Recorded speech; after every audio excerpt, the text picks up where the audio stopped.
अरुणाचल प्रदेश में vibrant village programme क्या है, इसके बारे में चर्चा करते हैं। काफी खास है साहब। ये खास क्यों है? आपने अक्सर जब भी तस्वीरें देखी हो, कौन सी तस्वीरें, चाहे चाइना बॉर्डर की तस्वीरें आए अरुणाचल प्रदेश से, चाहे भूटान बॉर्डर से, चाहे नेपाल बॉर्डर से, आप अक्सर क्या देखते हैं कि चाइना वाले बॉर्डर पर आकर के अपना गांव बसाते हैं और गांव बसाकर वह तंबू ही तंबू, टेंट ही टेंट हाउस या मकान ही मकान, कमरे ही कमरे बना देते हैं। जब जूम करके हम देखते हैं तो यह लगता है कि यार गजब चल रहा है सब है। इन्होंने जहां तहां देखो वहां अपने घर बना लिए। तो ये जो जहां तहां देखो अपने घर बनाने वाली प्रक्रिया है ना, इसको भारत ने अब चैलेंज दे दिया है। कैसे? भारत के गृह मंत्री अमित शाह हाल ही में अरुणाचल प्रदेश में थे और इन्होंने चीन को उसी की भाषा में जवाब देते हुए कहा कि अब तुम्हें गांव बनाने की इतनी ही चिंता है ना, तो चलो अब साथ बनाते हैं। तुम्हारा बॉर्डर पर इधर गांव होगा और हमारा बॉर्डर पर इधर गांव होगा और इन गांवों का नाम होगा वाइब्रेंट विलेज। वाइब्रेंट विलेज में सारी फैसिलिटीज होंगी, इंटरनेट की फैसिलिटी, पानी की फैसिलिटी, बिजली की फैसिलिटी, टूरिस्ट के रुकने की facility, connectivity, road connectivity, proper तरीके से उसको विकसित करेंगे। और इस काम को करते समय 4 राज्य और 1 यूनियन टेरिटरी, अरुणाचल प्रदेश, सिक्किम, उत्तराखंड, हिमाचल प्रदेश और लद्दाख, इन 5 जगहों पर जितने भी बॉर्डर एरियाज हैं, यहां पर प्रॉपर तरीके से गांव का विकास किया जाएगा। यह अनाउंस कर दिया साहब। आप सोचिए कि जब अमित शाह अरुणाचल प्रदेश थे तो भी चीन ने इस बात का विरोध किया है। और मैं आपको बता दूं, यूपीएससी जीएस पेपर 2 के अंदर इंडिया एंड इट्स नेबर करके, नेबरहुड करके सेक्शन दिया हुआ है। उस लिहाज से यह स्कीम काफी काम की है।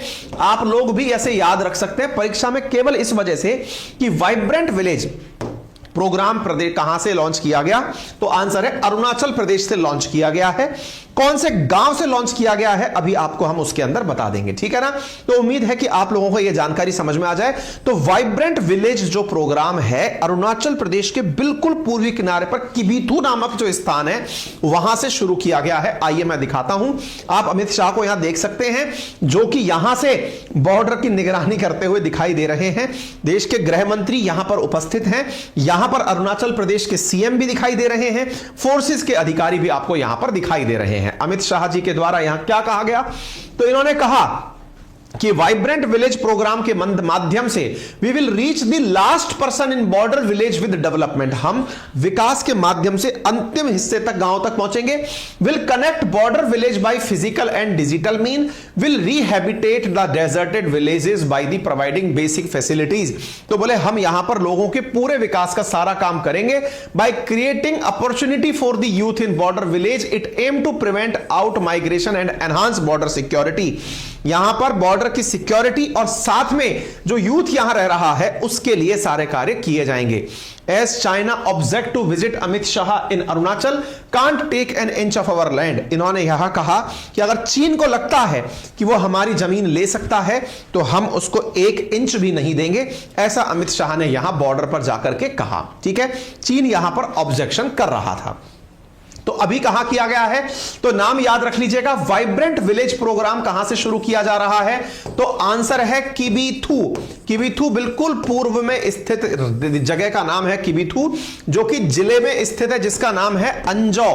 अंजौ नामक जिले के अंदर अरुणाचल प्रदेश के अंदर से कौन सी स्कीम शुरू हुई है, तो आंसर है वाइब्रेंट विलेज प्रोग्राम।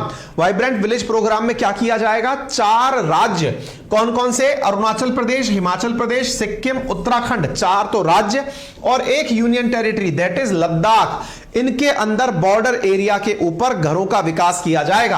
आपको मालूम होना चाहिए भारत सरकार के द्वारा 1997 के अंदर अरुणाचल प्रदेश को एक राज्य का दर्जा दिया गया था। हालांकि चीन इसे अपना साउथ तिब्बत का हिस्सा बताता है। भारत के द्वारा यह जो प्रयास किया जा रहा है यह अपने आप में सराहनीय है। तो इस विषय को किस तरह से पढ़ने वाले हैं, चर्चा में क्यों है, तो आंसर हमने दे दिया। यूनियन होम मिनिस्टर 10 अप्रैल को वाइब्रेंट विलेज प्रोग्राम की किबिथू में शुरुआत कर चुके हैं। यह इंडिया का बॉर्डर साझा करता है चीन के साथ में। अब आप मैप पर देखिएगा इसे, अगर आप मैप को देखें तो यह अरुणाचल प्रदेश है और अरुणाचल अरुणाचल प्रदेश के अंदर आप बॉर्डर को आसानी से समझ सकते हैं। इसके जस्ट उत्तर में आपको चीन ही दिखाई पड़ रहा है। बिल्कुल कॉर्नर पर स्थित यह जगह है। 3 जगह आप देख सकते हैं, किबिथु, काहो और मुसाई 3 गांव हैं। तीनों में ही वाइब्रेंट विलेज प्रोग्राम का शुरुआत कर दिया गया है। लेकिन अगर आपको इनॉग्रल पॉइंट याद रखना हो तो किबिथु को आप ध्यान रखेंगे। इसमें क्या किया जा रहा है? इसमें सरकार के द्वारा, केंद्र सरकार के द्वारा 2967 गांवों की पहचान की गई है। 46 ब्लॉक और 19 जिलों के अंदर बॉर्डर एरियाज में, जहां पर इस प्रकार के विकास कार्य किए जाएंगे। विकास कार्यों के अंदर करना क्या है? तो भारत सरकार द्वारा लद्दाख, हिमाचल, उत्तराखंड, सिक्किम और अरुणाचल प्रदेश के बॉर्डर एरियाज के गांवों का डेवलपमेंट किया जाएगा। पहले चरण के अंदर 663 गांवों को शामिल किया जा रहा है। ये सारे फैक्ट्स हैं, इंपॉर्टेंट रूप से आप याद कर लीजिएगा। ये सारे फैक्ट्स जब सेशन पूरा हो जाएगा आपको हमारे टेलीग्राम चैनल पर अंकित अवस्थी सर पर उपलब्ध हो जाएंगे इसी फॉर्मेट में। और अपनी पाठशाला जो एप्लीकेशन है वहां पर भी ये पूरी की पूरी जो हम कंटेंट यहां पढ़ा रहे हैं वो मिल जाएगा। और इसको समाहित करके ई बुक के फॉर्मेट में फ्री ऑफ कॉस्ट भी अपनी पाठशाला पर 5 से 7 पेज के भीतर भीतर आपको उपलब्ध हो जाएगा रीडेबल फॉर्मेट में, ताकि आपके लिए रिवीजन आसान हो। कितना अवधि लगेगा, कितना पैसा खर्च होगा? तो टाइम ड्यूरेशन रखा गया है फिस्कल ईयर 22-23 से लेकर 25-26 और 2500 करोड़ रुपए, 4800 करोड़ रुपए यहां पर अनाउंस किए गए हैं सेंट्रली स्पॉन्सर्ड स्कीम के तहत। और 2500 करोड़ रुपए यहां पर, उनमें से 4800 करोड़ में से केवल कनेक्टिविटी पर खर्च किए जाएंगे। तो देखिए 4800 करोड़ का प्रोजेक्ट है, 4 राज्य और 1 यूनियन टेरिटरी के अंदर है। वाइब्रेंट विलेज प्रोग्राम के नाम से रखा गया है, जिसके अंतर्गत 22-23 से लेकर 25-26 के बीच के अंदर वाइब्रेंट विलेज प्रोग्राम के माध्यम से बॉर्डर पर स्थित जो गांव हैं उनको विकास किया जाएगा। यह आप यहां पर याद रख सकते हैं, बहुत इंपॉर्टेंट है, ध्यान रख लीजिएगा। ठीक है, अब सवाल बनता है ये कैसी स्कीम है? तो ये सेंट्रल स्पॉन्सर्ड स्कीम है। सेंट्रल स्पॉन्सर्ड बोले तो केंद्र प्रायोजित स्कीम है। केंद्र प्रायोजित स्कीम का मतलब क्या होता है? ऐसी योजनाएं जिसमें केंद्र सरकार के द्वारा धन दिया जाता है। केंद्र सरकार के द्वारा धन दिया जाता है, इसका क्या अर्थ हुआ?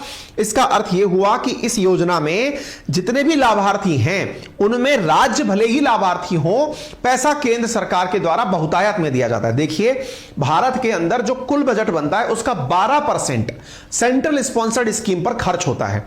12% जो सेंट्रल स्पॉन्सर्ड स्कीम पर खर्च होता है उनमें से कुछ स्कीम जैसे कि MGNREGA यानी कि मनरेगा जैसी स्कीम्स भी शामिल हैं। जो अटल सड़क वाला मिशन है, प्रधानमंत्री सड़क योजना जिसे आप कहते हैं, वो भी इसी के अंतर्गत सेंट्रल स्पॉन्सर्ड स्कीम में आती है।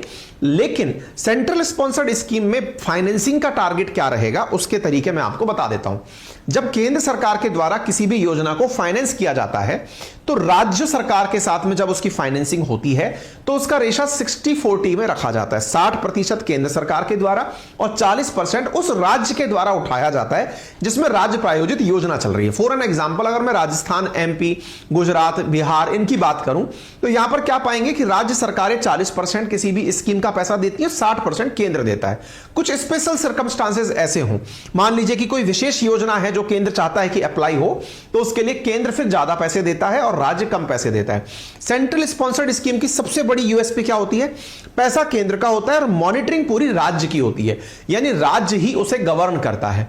लेकिन जब बात पहाड़ी राज्यों की आती है, पहाड़ी राज्य जैसे कि अरुणाचल प्रदेश, सिक्किम, उत्तराखंड, हिमाचल प्रदेश, जब इनकी बात आती है तो यहां पर जो फंडिंग है उसका 90% केंद्र सरकार द्वारा दिया जाता है और 10% राज्य सरकार द्वारा दिया जाता है। इसका मतलब समझिए कि अगर हम इस स्कीम में 4800 करोड़ की बात कर रहे हैं तो मात्र 480 करोड़ रुपए ही इन राज्य सरकारों द्वारा, जिनमें कौन कौन शामिल है? अरुणाचल, सिक्किम, हिमाचल और उत्तराखंड, इनके द्वारा खर्च किए जाएंगे और एक UT लद्दाख के द्वारा खर्च किए जाएंगे। बाकी 90% पैसा जो है वो किसके द्वारा खर्च किया जाएगा? वो केंद्र सरकार के द्वारा खर्च किया जाएगा। ठीक है ना? इस प्रकार की योजनाएं सेंट्रल स्पॉन्सर्ड स्कीम कहलाती हैं। ठीक है, इसका उद्देश्य क्या है? तो ग्रोथ सेंटर के रूप में, यानी कि कुछ गांवों को इस तरह विकसित कर दिया जाएगा जो कि हब एग स्पोक मॉडल पर, मतलब एक क्षेत्र विकसित कर दिया, उसके आसपास के क्षेत्र स्वतः ही विकसित हो जाएंगे। टूरिज्म का पोटेंशियल बॉर्डर एरिया के अंदर ड्रॉ कर दिया जाएगा। इस प्रकार से इसको आगे बढ़ाने का प्रयास किया जा रहा है। ठीक है ना? तो इसका प्रयास क्या है? वाइब्रेंट विलेज प्रोग्राम का महत्व हमने आपको बता दिया, क्या किया जा रहा है वो बता दी।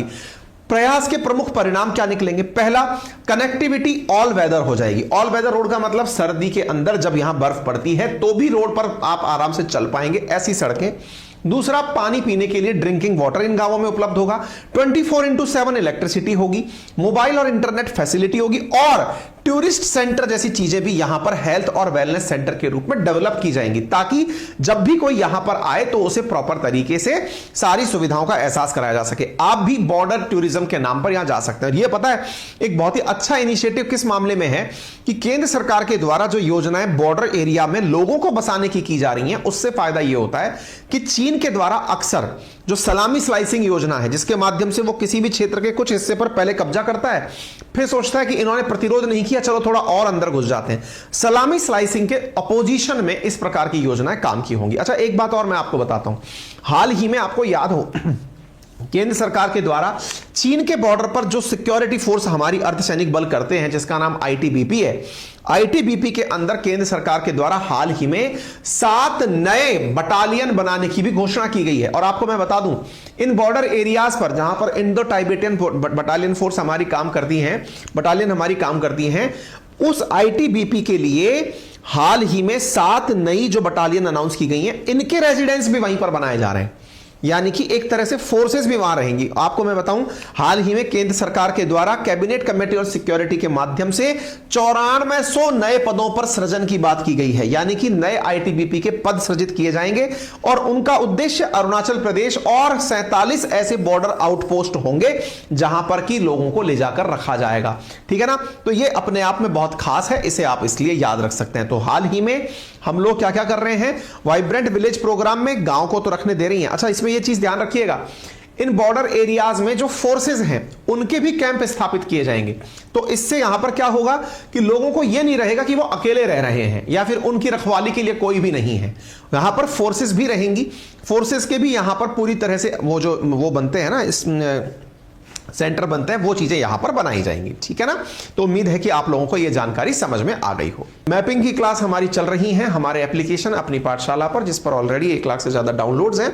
आप वहां पर अपने साथियों के साथ बैठकर पढ़ सकते हैं। जो भी प्रीवियस क्लासेस निकली हैं उन्हें भी आप अच्छे से देख पाएंगे। कीमत है मात्र 1999 और आपको यहां पर फिलहाल वर्ड मैपिंग पढ़ाई जा रही है क्वाइट इंटरेक्टिव तरीके से, आप उसे एक्सेस कर सकते हैं। क्लासेस इसी तरह बोर्ड से पढ़ाई जा रही हैं पूरी तरह से, call centre facility, test series, PDF, सब चीजें मैं आपको पूरी तरह से दिखा चुका हूं। आप इसे यूज कर सकते हैं। बेहतरीन क्लासेस हैं, उम्मीद है आपके लिए बेनिफिशियल होंगी। फिलहाल के लिए इतना ही। अपना ख्याल रखें, बड़ों का सम्मान करें, छोटों को प्यार दें, अपना व्यक्तित्व इस प्रकार से विकसित करें कि महिलाएं आपके साथ सुरक्षित और सम्मानित महसूस करें। धन्यवाद।